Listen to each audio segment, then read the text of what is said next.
Hi guys, and welcome to another one of my videos, and today I'm gonna review the Ultimate Spider-Man premiere episode. So, Ultimate Spider-Man is the new Spider-Man TV show that was created after the fall of Spectacular Spider-Man. Now that show was called one of the best, TV shows on a superhero ever. It was even compared to DC's animated universe, which just blows my mind because the show was just incredibly awesome. It just nailed Spider-Man as much as you could humanly do. And it was canceled after 26 episodes, I believe, because of corporate bullshit. And the creators basically, there was a fallout between all the parties involved because there was a big takeover by Disney.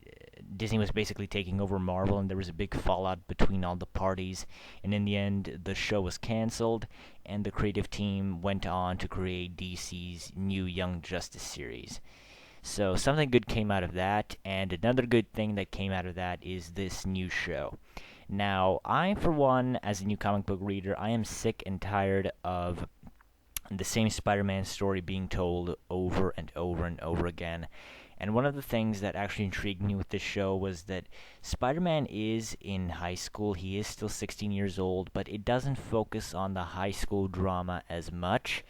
Instead, it focuses on Spider-Man actually training to become a SHIELD agent under Nick Fury. And Spider-Man will actually lead his own group of superhero rookies that are in the same program as him, and these rookies include Luke Cage, Nova, Iron Fist, and White Tiger. So this is a much different take on the character. There isn't as much teen romance stuff as before, which I actually like that they're doing something different because I think every show should try something different. I mean, the Batman show did some stuff that was different from the animated series because they knew that we can't make Batman the Animated Series 2 or something, and they knew we can't make Spectacular Spider-Man 2, we cannot recapture the magic that that show had, so let's just do our own thing and roll with it. And what I have to say about the story is that the story starts out about a year into Spider-Man's career. He is still a young superhero, and he's still in the shadow of other great superheroes like Captain America and Iron Man. And basically, Nick Fury decides to ask him to join SHIELD so that he can become the Ultimate Spider-Man. And when he actually said that in the episode, I just cringed. I was like, what the fuck is he talking about? Did he actually just say become the Ultimate Spider-Man? But besides that, this whole premiere really impressed me for a couple of reasons because I did not expect too much from this show. Drake Bell, the guy who's voicing Spider-Man now, he did not seem cool. It seemed like it was just going to be the same Spider-Man story over and over. And in the end, I really did like this show. I know there are a lot of like classic Spider-Man, writers and guys like the MT Vernon kid or Torin GR1. They're basically saying this show it's okay, but it's nothing special, or that it's insulting to the Spider-Man history. But to those guys, I have to say this: aren't you guys just tired of watching the same thing, be retold over and over, but slightly changed?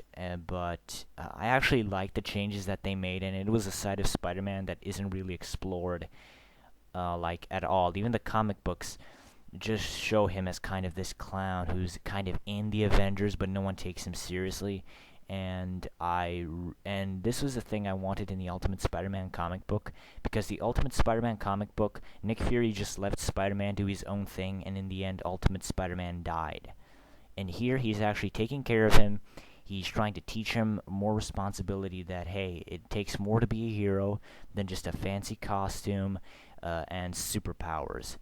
And the first two episodes were really great for a couple of reasons. The animation is some of the best animation I've seen for Spider-Man cartoon. Spectacular Spider-Man, it had fantastic animation, but the character the way the characters were drawn and shown, it all seemed kind of weird, and it took me a long time to get used to it. Here, the second I saw the show, I was like, yeah, that works for me. That all of that works for me. Drake Bell can be he's okay, but he can be hit and miss sometimes. He gets the sad and happy Peter right a lot of times, but but some of the jokes are really dumb, and some of the cheesy stuff, like showing Wham when he hits a guy, or actually making a big arrow over the screen when he actually finds a tracker on his back. It's some cheesy Golden Age stuff like that that I really hated in Batman Brave and the Bold. But, I got used to it in Brave and the Bold, and I'm pretty sure I'm going to get used to it in this show as it goes on. And, I like the changes that they made to the characters to make them different from their spectacular Spider-Man counterparts. There is no Gwen Stacy in this show, which is a bit disappointing, but she's been replaced by Mary Jane, who isn't just a girl that enters Peter's life. She is his childhood friend. She doesn't want to be a supermodel or an actress. She actually wants to be a journalist, and Peter doesn't want to be a journalist because he thinks J. Jonah Jameson is just a attention snob, and he just wants to bash Spider-Man to get more and more ratings. And, he doesn't trust Jameson, and he says working for him is probably the worst job ever, which is really ironic because in almost every incarnation, Spider-Man does end up working for J. Jonah Jameson. But Harry Osborn is much different from this time. He even looks different. I'm glad that they aren't just reusing the same look for the characters as always. They all look different in their own way. Harry Osborn is not the geek that he was in Spectacular Spider-Man. He is a handsome, suave kind of dude who gets all the ladies, and he's a rich kid. But he's not the classic spoiled rich kid. He's a rich kid who wants to be normal like Peter is, like he was in the movies. So, yeah, Harry is the cool kid who no one touches. But a thing I'm disappointed with is that Flash Thompson has basically been degraded to a bully to Spider-Man, because in the Spectacular Spider-Man show, he was fantastic because you actually see him evolve. Pete and Flash, they start off as enemies, but as the show went on, they were still kind of enemies. There was still kind of some animosity between them, but they were obviously becoming friends, and Flash was growing as a character. And this was partly because the show was more focused on that whole teen aspect, and I'm just sad that Flash just won't get the character development he gets in the comics and in the Spectacular Spider-Man show. But now to the plot. The plot of the premiere is Spider-Man doesn't want to join S.H.I.E.L.D. because he thinks that'll just weigh him down. He thinks, I have to do this by myself. I don't want the responsibility of leading a team of rookies who don't know how to do the job. And the second plot is that Norman Osborn is basically imprisoned Dr. Octopus, because you do actually see him, and he looks pretty worn out, like he's been kept there for like months and months, maybe even years, but who knows.